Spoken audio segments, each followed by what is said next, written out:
One does not live on bread alone, but on every word that comes forth from the mouth of God. Remember us, Lord, as you favor your people. Blessed Saturday, everyone. We praise and thank you, dear God, for another day of life. We praise and thank you for the gift of love, the gift of family, of community, of belongingness, and the gift of today being the Valentine's Day. Today also is our church wedding anniversary. And if you will ask me, um, 36 years kami as a church marriage, pero it was after 6 years ng civil wedding. So all in all, 42 years na kaming kasal ni June. And we praise and thank you, dear God, for that 42 years kasi it was not a bed of roses actually. Rocky nga eh. Pero napagtagumpayan dahil sa patnubay at pagmamahal ng Panginoong Diyos. In today's gospel, nahabag si Jesus at tinanong niya ang kanyang mga disciples, what do you have? Dahil gusto niyang tulungan, hungry yung mga tao, yung crowd na sumusunod sa kanya. 3 days na silang nakikinig kay Jesus. So naawa siya na nagugutom sila, naawa siyang pauwiin dahil siyempre kailangan pakainin niya. So kaya ang tinanong niya, what do you have? Kagaya ng tinanong niya sa disciples, ano ang meron kayo? Doon nagsimula na ang milagro dahil sa pagmamahal ni Jesus sa mga taong sumusunod sa kanya at nakikinig sa kanya.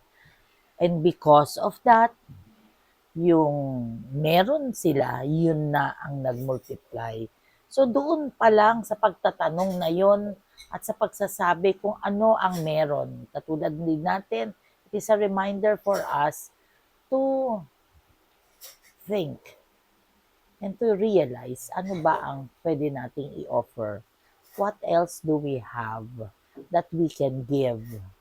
Ika nga, ano ba ang pwede nating ialay para sa Diyos? So that is the question. What do you have? And since this is the Love Day or Araw ng mga Puso, allow me to share with you yung LOV, love. L is for listen. Before we complain, let us first listen. That is the reason why we need to hear twice and speak once. Ibig sabihin, makinig ka muna bago ka magsalita ng hindi maganda. Alamin mo kung saan siya nanggagaling at tuklasin mo sa iyong pakikinig kung ano ang talagang sinasabi niya. L is for offer. Offer yourself to others. Ang sarili natin ang pinakamagandang offering na ginagawa natin sa ating minamahal. Katulad ng pag-o-offer ni Kristo ng kanyang sarili na that even to the point of death. Hindi siya nagpatinag para ipakita niya sa atin kung gaano niya tayo kamahal. V is value. Let us give value to people and not things para hindi tayo maging makasarili o sakim, bigyan natin ng value ang mga tao. Dahil kung ang may value sa atin ay mga bagay, magiging sakim ka. Meron ka na, gusto mo pa mas marami. Let us give value to people and not things. At ang ikaapat, E is to empathize. Empathy is about putting oneself sa shoe ng others. Kagaya ng asawa mo, kapatid mo, kaibigan mo, iyong minamahal.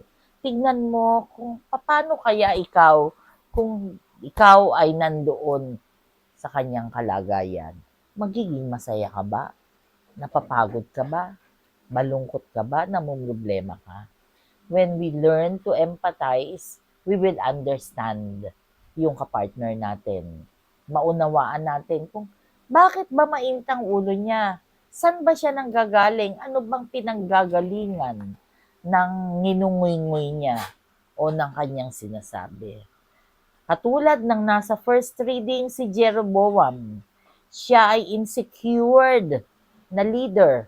Meron siyang pinamumunuan na 10 tribes. Pero insecure siya, possessive siya, ayaw niya yung mga tao niya ay pupunta na doon sa ibang kaharian, di ba? Iikot sila eh. Kaya nga naman, gumawa siya ng golden na gold calves na sabi niya sa mga tao, yun ay sambahin nila. And so, yung kanyang klaseng love is possessive love and insecure love. At hindi iyan ang gusto ni Jesus sa araw ng mga puso ngayon.